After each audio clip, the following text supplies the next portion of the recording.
आज पूरे देश में बेरोजगारों ने एक कैंपेन चलाया है मोदी जी के खिलाफ। ताली थाली बजाओ 5:05 पर। मेरे साथ दिल्ली के सोशल जस्टिस मंत्री राजेंद्र पाल गौतम है, वहां भी ताली थाली बज रही है। लोगों से बात करेंगे। और देश भर में 5:05 पर जिस तरह से मोदी जी ने ताली थाली कैंपेन चलाया था, उसके बाद ताली थाली कैंपेन चल रहा है। ये ताली लोग बजा रहे हैं, तमाम लोग हैं। सर क्या कहेंगे सर? आज बेरोजगारों ने 5 बजे 5 सितंबर को 5 मिनट के लिए थाली कैंपेन चलाया बेरोजगारी को लेकर। ये सॉल्यूशन है, चूंकि मोदी जी ताली थाली से कोरोना भगा रहे थे, लोग नौकरी मांग रहे हैं, यही रास्ता बच गया है। एक्चुअली मोदी जी और केंद्र की सरकार पूरी तरीके से उपेक्षा कर रही है देश के नौजवानों का, गरीबों का। लोगों के रोजगार चले गए हैं, अर्थव्यवस्था देश की डुबो दी है और सरकारी संस्थानों को बेचा जा रहा है। और दूसरी तरफ आउटसोर्सिंग करके, लेटरल एंट्री करके भी हमारे जो बहुजन समाज के लोग हैं उनको नौकरी से वंचित रखा जा रहा है। तो उसके विरोध में पूरे देश के अंदर जो लोग हैं वो थाली बजाकर उनको नींद से जगाने की कोशिश कर रहे हैं। तो क्या लग रहा है, बेरोजगारी चरम पर है, जो जीडीपी है वो -23 में चला गया है, और सबसे ज़्यादा मार जो है वो गरीबों पर पड़ रही है, जो SC ST OBC माइनॉरिटी, लाचार बेबस गरीब लोग हैं। आप सोशल जस्टिस मंत्री भी हैं। लोग सुसाइड की खबरें आ रही है, कानपुर में सुसाइड हो रहा है, मुजफ्फरपुर में सुसाइड हो रहा है, लोग बेरोजगार हो रहे हैं। रास्ता क्या दिख रहा है? मैं समझता हूँ तो देश का जो मीडिया है वो पूरी तरीके से भाजपा में हो गया है, मोदी भक्त हो गया है, और इस सच्चाई को वो देश को दिखा नहीं रहा है। लोगों के रोजगार चलेंगे, लोग सुसाइड कर रहे हैं, लोग भूखों मर रहे हैं, और उस बात को देश का मीडिया लोगों को नहीं दिखा रहा है, जिस उसको दबाने की कोशिश की जा रही है। और सुशांत केस को हम देखिए, पूरे दिन टीवी पे वही चलता रहता है। तो क्या देश के भूखे लोगों की आवाज़ हमारे देश के मीडिया को या केंद्र की सरकार को सुनाई नहीं देती? तो मैं समझता हूँ कि उनको नींद से जगाने का समय है। और रास्ता, जहाँ तक बात है, अब तो वो कोरोना का बहाना भी बनाने की कोशिश कर रहे हैं, जबकि कोरोना भारत में आने से पहले ही देश की अर्थव्यवस्था को केंद्र की सरकार डुबो चुकी थी। उसके सारे आंकड़े आज सामने आ रहे हैं निकल के। लेकिन सवाल वही है सर, आपको लग रहा है कि टीवी अखबार, एक रोहिणी सिंह उन्होंने लिखा था कि जो मीडिया को नहीं हरा सकता वो मोदी को नहीं हरा सकता, मोदी ही मीडिया है, मीडिया ही मोदी है। तो ये जो ताली थाली बज रहा है पूरे देश में, मेरे पास कम से कम हज़ारों वीडियो आए हैं, लाखों लोग ताली थाली बजा रहे हैं, लेकिन मीडिया दिखाएगा नहीं। तो सरकार, चूँकि आप भी सरकार के हिस्सा हैं, आपके दिल्ली सरकार के मंत्री हैं, मीडिया का कितना, मीडिया से ही आप लोगों को खबर मिलती है, जानकारी मिलती है, लेकिन जिस देश की मीडिया ही नहीं दिखा रही, तो ये मैसेज जाएगा कैसे? मैं समझता हूँ देश का सोशल मीडिया बहुत तेज़ गति से आगे बढ़ रहा है। लोग जागरूक हो रहे हैं और लोग अपनी बात को कहना सीख रहे हैं। देश का ये जो मीडिया है, मेन स्ट्रीम मीडिया, अगर ये सोच रहा है कि ये चीज़ों को नहीं दिखाएगा तो लोगों तक नहीं पहुंचेगा, तो इनकी गलतफहमी है। क्योंकि लोगों ने मन की बात में जितना डिसलाइक किया है और उसको आपने रोक दिया, ये रोकना बिल्कुल उसी तरह है जैसे बिल्ली को देख के कबूतर आँख मीच लेता है, तो कबूतर की जान नहीं बच जाएगी।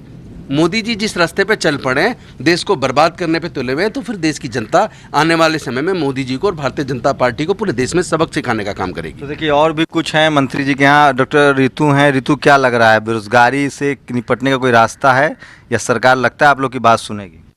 जी, सरकार से तो लगता नहीं, उम्मीद है कि हमारी बात सुनेगी। आपने देखा होगा कि सोशल मीडियम ही केवल हमारे पास ऐसा माध्यम है कि आज एक कॉल, आपका बहुत ब्यूटीफुल इनिशिएटिव रहा कि आपके एक कॉल पे देखिए आज हम लोग थाली लेकर। मैंने कॉल नहीं दिया है, मैंने तो खबर लगाई है कि लोग ऐसा आज कॉल कर रहे हैं। मतलब मैं कह रही हूँ कि सोशल मीडिया का एक बहुत ब्यूटीफुल इनिशिएटिव है। आप भी सोशल मीडिया पे अपना चैनल लगाते हैं, तो आज वाकई में हम लोग बेरोजगार हो गए हैं। और मेरी अगर आप स्पेशली बात करें तो मैं नौकरी में थी, मैं दौलत राम कॉलेज में पढ़ा रही थी, मैं एक शिक्षक हूँ, और आज ऑफिशियली मैं बेरोजगार हूँ, क्योंकि मेरे को जिस चीज़ की सज़ा मिली है वो मेरे बोलने की सज़ा मिली है। तो जी, उस पर तो बात करेंगे। आज करोड़ों लोग देश भर में ताली थाली, टीवी अखबार आपको नहीं दिखाएगा। डॉक्टर सोनू है। डॉक्टर साहब, ये सॉल्यूशन है मोदी को उसी के अंदाज में बताने का?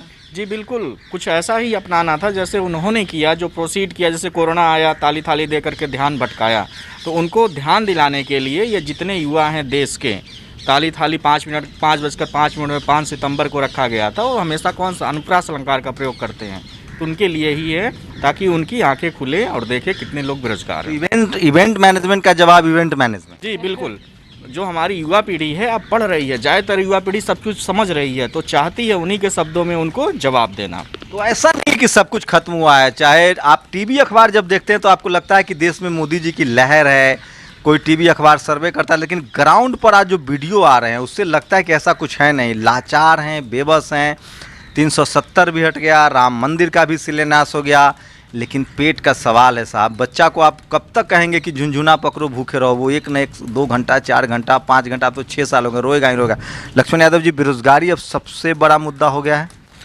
बिल्कुल, आज तो बेरोजगारों ने ये साबित कर दिया और मैं तो देख कर के हैरान हूँ कि इसमें भी 50% वो लोग हैं जो मोदी भक्ति में लगे हुए थे। यानी अब उन्हें भी समझ में आ रहा है कि केवल जुमलों से पेट नहीं भरेगा, उसके लिए रोटी चाहिए और उसके लिए नौकरी चाहिए। मोदी का तिलिस्म टूट रहा है, ऐसा कह सकते हैं आप। ये तब कहा जाएगा जब वाकई उनकी कुर्सी उनके हाथ से चली जाए, वरना वो धर्म के नाम पर, हिंदू मुस्लिम के नाम पर, दंगों के नाम पर वो भटकाने में माहिर हैं। वो फिर कोई दंगा करा करके आपके रोजगार की लड़ाई को भटका देंगे। तो केवल डिसलाइक का मामला या 5 मिनट 5 बजे कि लोग कैसे दंगा करेगा सर? खाना तो पहुंचाएंगे ना, कम से कम हिंदुओं को ही खाना पहुंचा। असल बात होती ये है ना कि किसी भी समाज में न तो 80% लोग क्रांति करने के लिए जाते हैं, न वो सड़क पर उतर के हंगामा करते हैं। जो 20% मैनिपुलेट करते हैं, वहीं से सारा खेल होता है। ये इनका सब पर कब्जा है। वो मीडिया है, upper caste upper class hegemony है, तो नीचे वालों की आवाज़ सुनता कौन है? और 31% वोट लेकर के देश में राज कर रहे हैं। तो इससे पता चलता है कि 70% लोग इनसे नाखुश हैं। अब अगर इस तरह की आक्रोश जो आज दिख रहा है, उन्हीं की भाषा में उन्हीं को तमाचा, अगर ये वाकई गुस्सा है तो हम तो उन लोगों को बधाई देंगे कि अभी भी तिलिस्म टूटे और ऐसे सरकार को कम से कम बेदखल करिए जो सब कुछ बेच रहे हैं। देखिए, नाराजगी तो है, ये तो बात माननी पड़ेगी। ईवीएम एक ऐसा मुद्दा है जिसको लेकर आपको शक सुबह है। लोग मुझे कहते हैं कि मोदी से आप नाराज होकर जाएंगे कहाँ, वोट तो ईवीएम को ही देंगे। लेकिन जनता की नाराजगी बड़ी चीज़ होती है। बड़े बड़े राजा हुए हैं जिस समय वोटिंग का भी अधिकार नहीं था। ऐसे राजाओं की सत्ता भी गई है, क्योंकि जब जनता नाराज होती है तो बड़ी मुश्किल होती है। बस एक आखिरी सवाल सर, कि क्या लग रहा है जिस तरह की नाराज़गी है, आप खुद मंत्री हैं, एक प्रधानमंत्री को कैसे रिएक्ट करना चाहिए? उनको भी समझ में आता होगा कि लोग नाराज़ हैं। 10 लाख डिसलाइक कोई मामूली बात नहीं होती है। मैं समझता हूँ उनको जनता के इस आवाज़ को सुनना चाहिए और देश की संस्थानों को बेचना बंद करना चाहिए। देश के संवैधानिक संस्थाओं की डिग्निटी को मेंटेन करना चाहिए। आज हर चीज़ को इतना दबा दिया गया है कि कोई भी अपनी ईमानदारी से अपनी आवाज़ को नहीं उठा सकता, अपनी बात को नहीं कर सकता।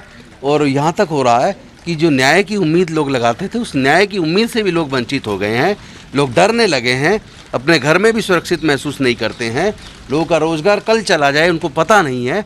और इस तरह सरकारी संस्थान जिस तरह एक के बाद एक बेचे जा रहे हैं, और वो बेचे जा रहे हैं जो कभी बहुत बड़ा मुनाफा कमाते थे, तो इन सब से आँख मिचने से काम नहीं चलेगा। मुझे लगता है मोदी जी को सामने आके बात करनी चाहिए और इन सब समस्याओं का समाधान निकालने के लिए सभी जो पार्टियां उनको बुला के उनके साथ बात करनी चाहिए। क्योंकि राजनीति में ये ज़रूरी है कि जो विपक्षी दल है उनका होना बहुत ज़रूरी है।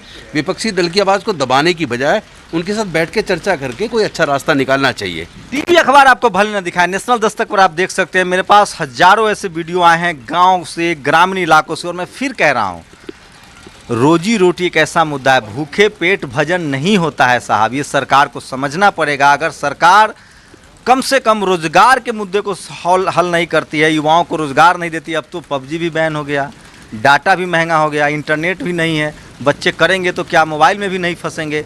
तो रोजगार तो चाहिए, खाली पेट तो भजन होगा नहीं।